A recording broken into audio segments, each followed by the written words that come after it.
Déstabilisant, juste comme on aime. Vous savez, il y a des fois, moi, je suis pas toujours en colère, là, mais il y a des fois, je me dis, il me semblait que c'était réglé, cette affaire-là. Puis t'arrives 1 an, 2 ans, 5 ans plus tard, c'est toujours pas réglé. Parlons du dossier Mont-Carmel. Ça, c'est un édifice, un ancien RPA, une résidence privée, personnes âgées, qui a été acheté par un sympathique spéculateur. Puis en 2022, là, il a commencé à faire sortir le monde, en leur faisant peur, les personnes âgées. Puis là, il faisait rentrer n'importe qui, puis il chargeait des loyers, il crinquait les loyers. Il a arrêté les services d'infirmières, de surveillance à la porte d'entrée. Ça, et là, on est rendu en 2026, puis croyez-le ou non, c'est toujours pas réglé. Pour toutes sortes de raisons, on va savoir pourquoi. Suzanne Loisel est avec nous, membre du comité Sauvons le Mont-Carmel. Mme Loisel, bonjour. Bonjour, M. Dutrissac. Bonjour. Ça va bien? Ben, ça va bien, vous? Ben, le mieux possible. Moi, oui. Ça va bien, oui. Notre dossier, ben, on va s'en parler. Ben oui, je suis content de vous parler, mais sincèrement, je pensais pas avoir à vous reparler du Mont-Carmel. J'aurais pu m'appeler pour parler de n'importe quoi, là. Mais de ce dossier-là, ça revient encore sur la place publique. Expliquez-nous ce qui s'est passé au RPA Mont-Carmel depuis 2022, juste pour que les gens sachent de quoi on parle. Eh bien, comme vous l'avez bien dit en introduction, Mont-Carmel est une RPA. Elle est toujours une RPA parce qu'on a gagné la certification jusqu'en 2027. Mais le fait d'avoir la certification, ça ne veut pas dire que tous les services liés à cette certification existent. Donc, il y a eu une période extrêmement difficile. Il y a eu l'éviction en janvier. D'ailleurs, ça fait 4 ans dans 2 jours. Et on était invités à quitter ou bien à louer aux nouvelles conditions d'un promoteur immobilier vorace. Oui. Juste pour comprendre, Mme Loisel, quand vous parlez de transférer, l'augmentation de loyer, là, si vous refusiez de partir, on vous augmentait de quel pourcentage, de quel montant? Écoutez, ça dépendait. On n'avait pas tous le même... le même montant de loyer, parce qu'il y en a qui étaient ici depuis 20 ans, 22 ans, puis il y avait les nouveaux arrivants. Alors, nos montants de loyer étaient très diversifiés. Mais je pense que de mémoire, c'était autour de 5 %. Mais vraiment, je peux pas dire que c'est très clair dans ma tête, là, il y a 4 ans. Okay.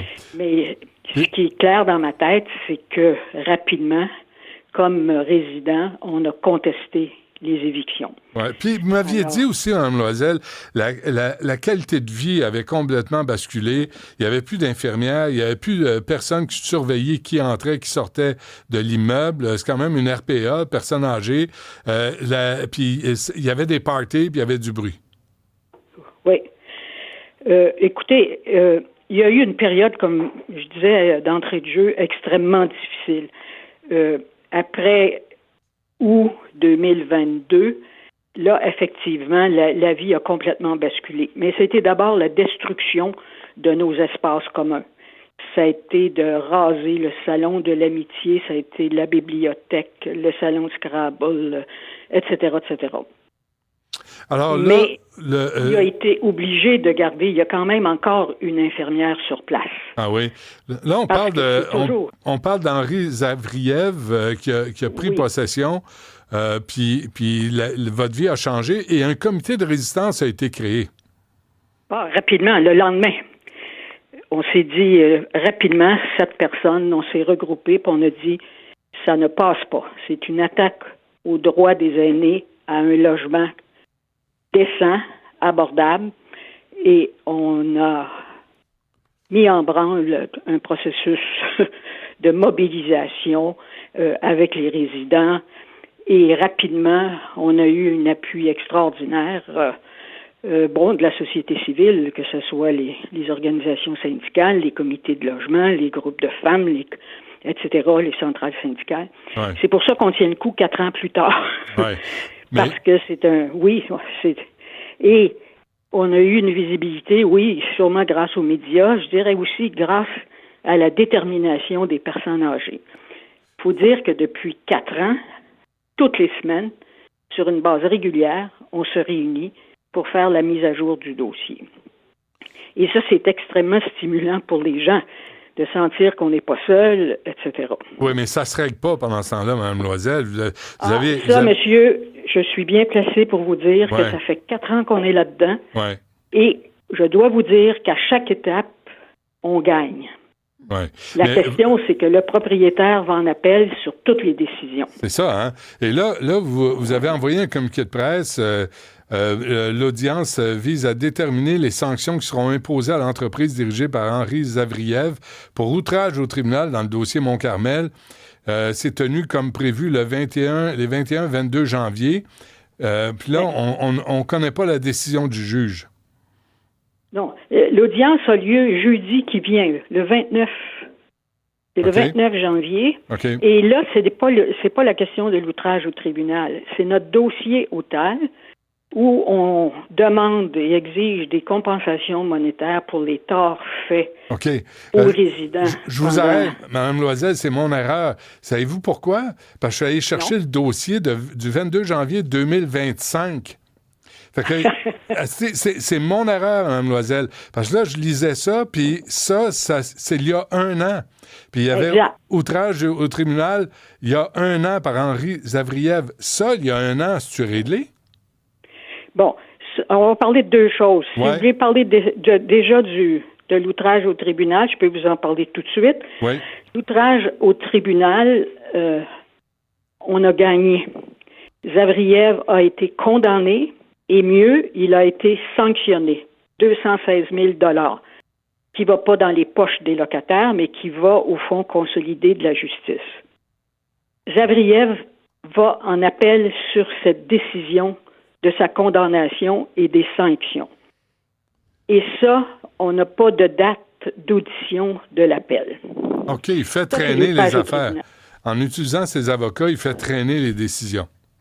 Ah ben c'est son objectif, ça c'est clair. Il étire le processus, puis il dit un jour, si tous ces petits vieux-là vont mourir, bonjour la visite. Tandis que l'autre dossier, celui qui est en piste pour jeudi le 29, c'est notre dossier OTAL, des compensations monétaires liées à notre bail. Et ça a été entendu, le juge a accepté et il est encore allé en contestation sur ce dossier. Et il prétend que lui, il faut que ça soit réglé à la Cour supérieure, l'outrage au tribunal, parce que c'est les mêmes infractions. Mais ce qui dit jamais, c'est qu'au TAL, les infractions, c'est lié au bail. Tandis qu'à la Cour supérieure, c'est lié à l'outrage au tribunal.